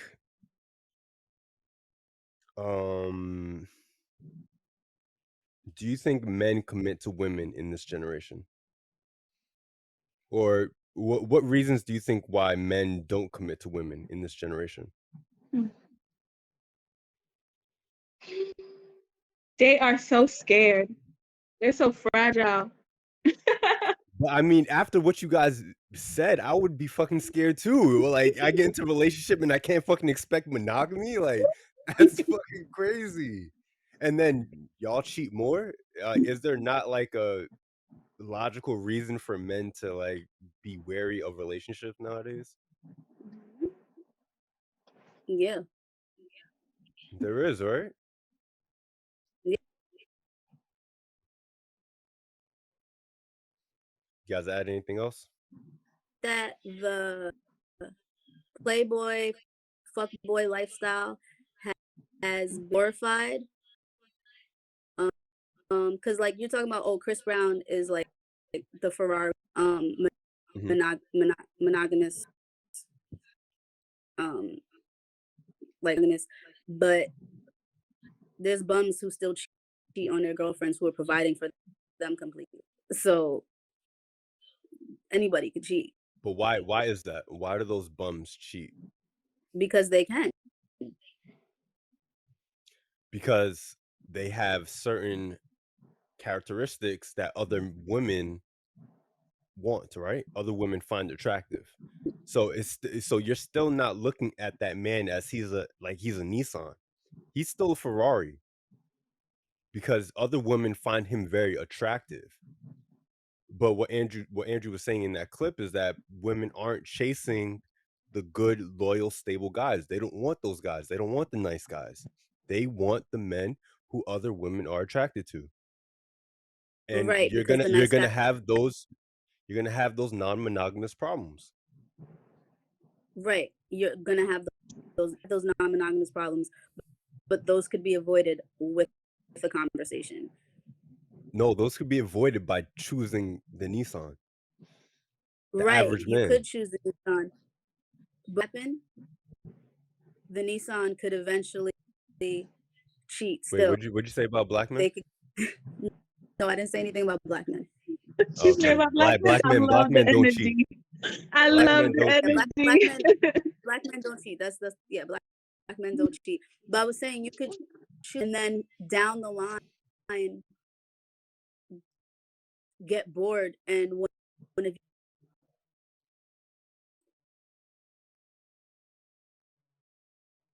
Say that one more time. You got cut off.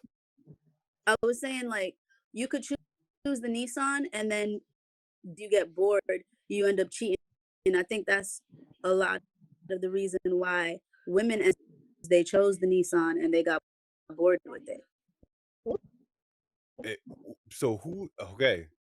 So it comes down to, like, what are you really valuing in the relationship? Do you guys really value loyal or stability, or do you like the fact that your man is attractive to other men? He gives you that danger appeal, that appeal that he's not really yours.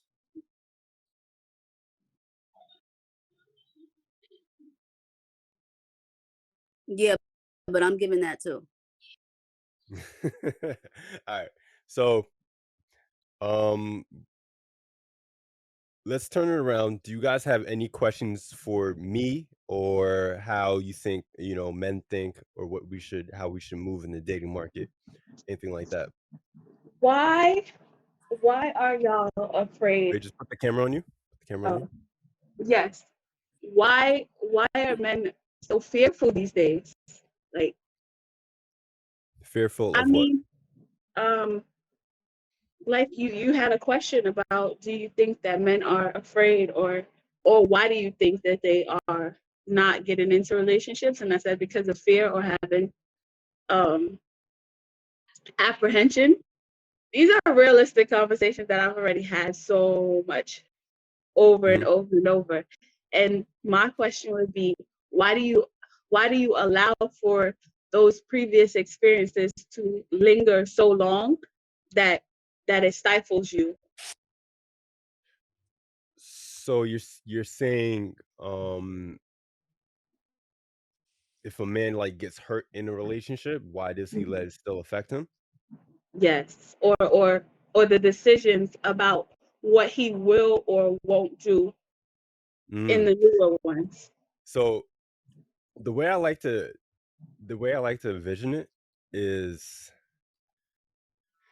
kind of like a superhero turning into, like, his villain arc, right? So every man generally, before he starts dating women, is a nice guy. Like, we don't just come off the rip disrespecting women. Like, we love our moms for the most part. We want to be with women for the most part when we're young. The thing is, we experience certain things, heartbreak, disloyalty, that affect us, and we do carry it with us, but we carry it with us because we don't want to make the same mistakes. And as men, we have to learn from our past, and if we can, learn from other men's mistakes. So we move accordingly, and it's not because, we don't love you, or we don't want to love you, or we don't want a relationship. We do. Most men want a relationship. We just want a relationship that's gonna add value to our lives and not take away from us. Because if we go through a heartbreak, that destroys men. That destroys men. We don't usually just bounce back from it like women can. Women only need like a month or 2 months, and then they're ready to start dating again. Yet Men are different. they have stayed with women who have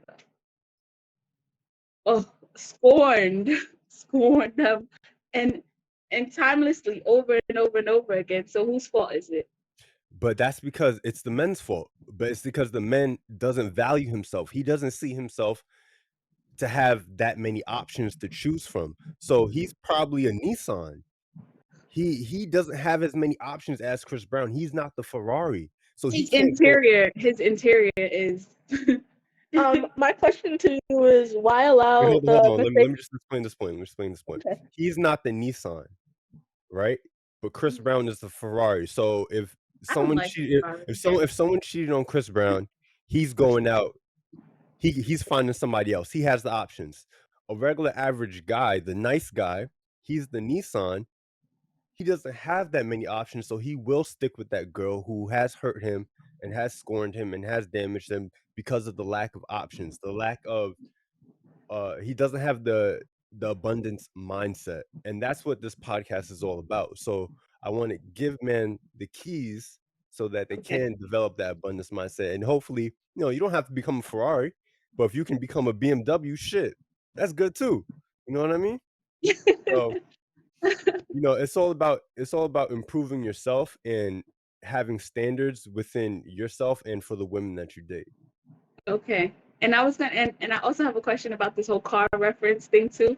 So is a Ferrari much like a BMW where you can't take it to any kind of a mechanic or dealership to get certain fixtures? Like you have to go back to the originator of it?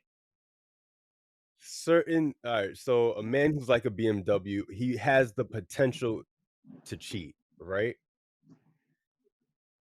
Can he become monogamous? Yes, but the potential is there. If you really desire stability and reliability, go date the Nissan.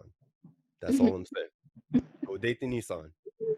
There's Nissans out there. There's a bunch of them. Trust me. Don't date the BMW if you don't want to be cheated on at all. It was a question that I had, but then it was also a statement of like just kind of with me and how I go about relationships. In the situation that I got cheated on, I don't bring or bear, or I don't have any plans of bringing or bearing that kind of, hurt or whatever into my next relationship. I don't think it affects me in a way where I'll treat him any differently than how I treat the other person, because for me, with my ex, I wanted to remain solo, one-on-one. Hold on. Just you might have to move the phone a little bit because you're breaking up. And just repeat what you said. We got to hear that last part.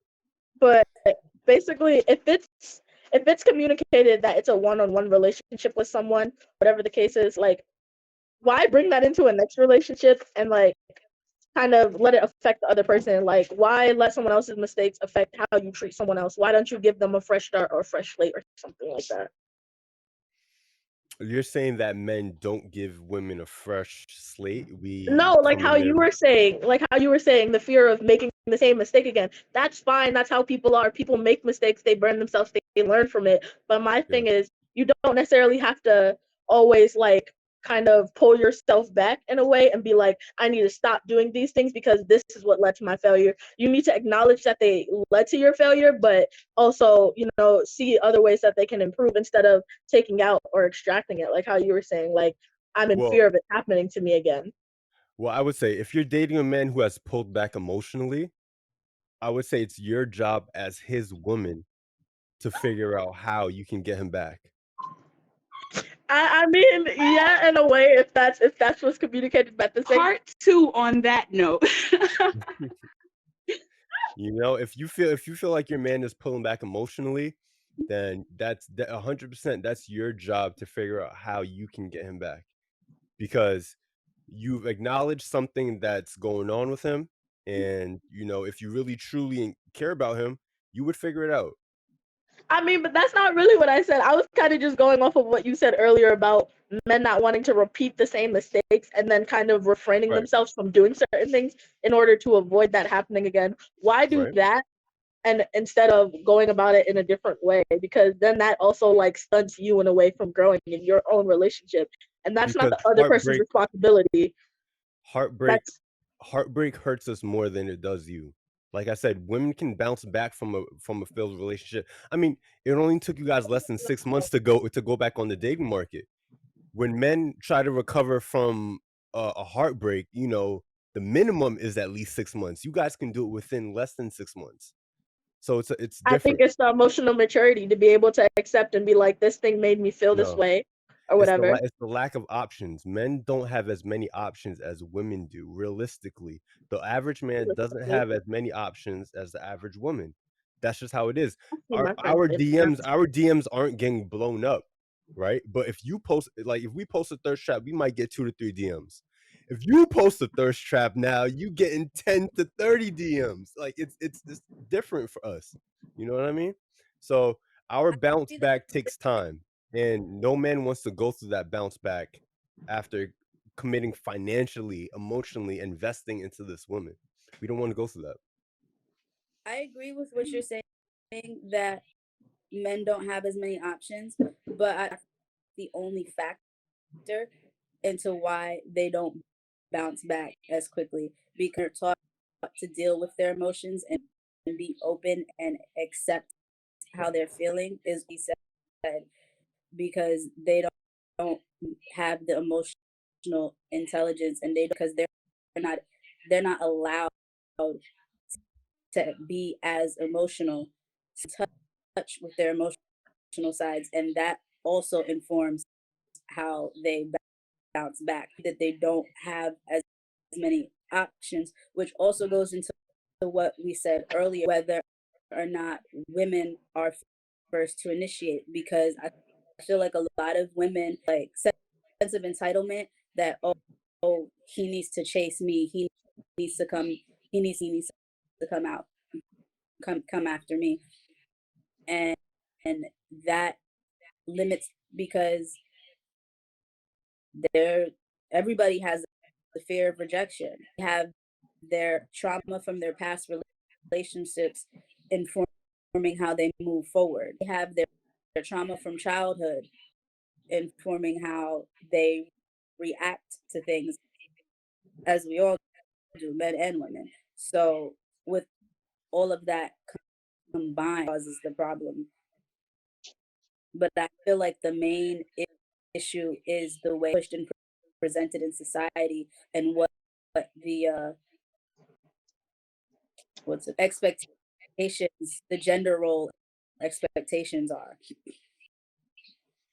Well, all right. So here's the thing. Men do have the emotional intelligence, right? It just takes us longer for us to show that when we're in a relationship. Now, going back to why we can be a little drawn back and trauma and things of that nature.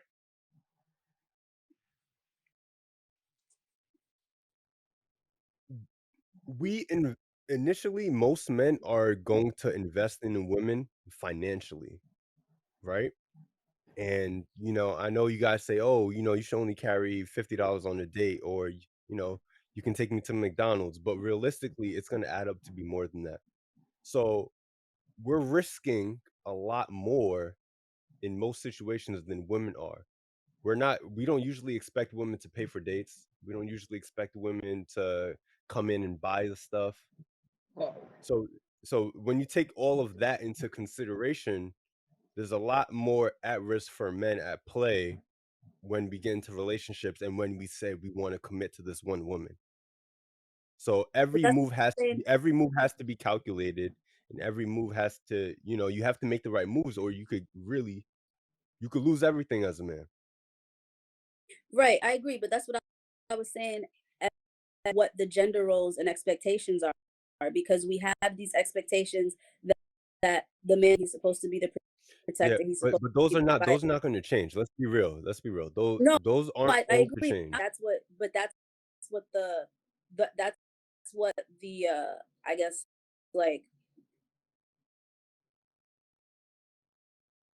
That's what? Say again? that's it. Like, that's part of the reason. Like you were saying, I'm just agreeing with you, basically. Mhm. And Yeah, that comes from the gender roles that are assigned to us. Yeah. And as a man, we really can't complain or be mad at it. It's just the way it is. We have to just move accordingly, move calculated, and be the best version of ourselves, and present the best version of ourselves to the dating market. And that's what this podcast is all about. Do you have a name? Do you have a Yeah. name for those men who are willing to let women pay for it? And I don't just mean like, okay, I see you about your bag, and you could care for us if you want to put it as a us thing, and then not take it as a me. But do you have a name for those men who are willing to let women spend their money? So I mean, every man is willing to have the women spend money on them. We love that sort of thing. It just it's really like, are you willing to do that, or generally speaking, are most women willing to spend money on a person they don't know yet? Or it takes time for a woman to want to spend money on a man, like real money on a man, you know what I mean? So Cat, we need to be like general women. Right. Clearly we fucking up somewhere, because that's not us. Evidently. We're not gonna talk yeah, about I mean, most men are fine with their women spending money on them, you know? No, but I mean, the question really was, do you have like a name or a title for it, with basically the woman being the one paying for everything Oh all, yeah, all sugar the mom. time? Sugar mom. Okay, but what's the name for the guy? We call him a sugar baby? That's just a man. That's just a man. Oh my lord. Oh my lord. Yeah, that's just a man. I mean, a man at the end of the day is expected to You pay for still things. validate him as a man? No. I'm saying the guy who's okay with having calling that guy. Oh, the man who's okay with having a sugar mama. Yes. Yeah. I mean, there's really no name for him. I mean, I guess if you want to call him a sugar baby, but that really doesn't really apply to men like that. Most men don't have the option to even get a sugar mama. So if a man has Right. if a man has the option to get a sugar mama, he's probably very attractive and can provide for her sexually. So I mean, you know, most men just aren't in that most men aren't in that position. So, but just to wrap this all up, how'd you guys enjoy the episode, the podcast out of 10? Any disagreements, disagree? Not us all being quiet. Yeah, that was so Yeah. unnecessary. Because you guys like it, didn't like it? Me on the sideline, I said to Zia, like, I enjoyed that, pouring a cup of chocolate milk just now. Like, I actually happen to have enjoyed this. Okay. What about you, Z? Did you enjoy it? I enjoyed it, but for me, I felt like with the way I was speaking about things, I was speaking in a more broader sense of multiple people in a sense, and you were talking about like a certain people, and I couldn't really connect to that because I was like, well, that's just not how I am. So So I you think were relating it to yourself when I was speaking in generalities. no, I was relating it to how everyone else is necessarily. Like you were relating it to maybe a certain group of women who go about things in a certain way, and I was talking about No, women I who was don't go relating about it it in to that way. most women. I was speaking about most women. To say most is going to Most make you women look and up most men. statistics and be very specific. What point do you think like I was speaking about a very specific group of women? What point? The point of monogamy and just women choosing Ferraris over what was it, Nissan? I'm sorry. So you think most women choose the good guy, but the good guy just cheats? No, I didn't say that at all. I kind of just meant like for you to just simple it down to the woman making the choice to be with a dude who doesn't really express himself or something like that. That kind of cuts out the point of women who do, because I find myself and a lot of people around me to be women who communicate and women who say things before they, commit into a relationship. If I'm in a relationship with a dude and he's having expectations that weren't discussed prior to the relationship, then completely his fault. He is completely at fault. I also think it's a generational thing, because the newer generation said there's a big push for sexual liberation and all that, and I feel like how people move in relationships and how open people are with having these discussions versus expectations. So I also think that's a generational thing. Okay. If I had to give you a rating for this podcast so far, I'm going to stay balanced with my numbers and say 8.8. Okay. I'll take that. Yeah, off premise, I enjoyed the questionnaire. Some of the questions, it just led to a good dialogue, more in depth, give you the opportunity to to have a bit of connection, personal and open to, and to just, I guess, get an understanding a little bit too from a perspective of somebody who is more experienced and seasoned, Kat being that person, I say, as far as something that's not still put on the pedestal, like highly about polyamory or what's the other one? Polysexual. Polysexual. Yeah. Okay. So 8.8. Well, If we're I doing enjoyed numbers, having I'll you say ladies. 8. You said 8? Yeah, I said if we're doing numbers, I say 8. That Andrew Tate part really got me, but I am specifically biased because I just do not like that man. All right. What about you, Kat? Yeah, I would give it a 9. I had a lot of fun. I like the questions. Like what other topics you discuss, or like what other and like the way people are moving in the dating world, and guys, I'd like to hear like the guys' experiences and what they've been through, and is gonna be good. Cool. Well, I enjoyed having all 3 of you ladies on the show. Thank you guys for watching the episode today, and we're out of here.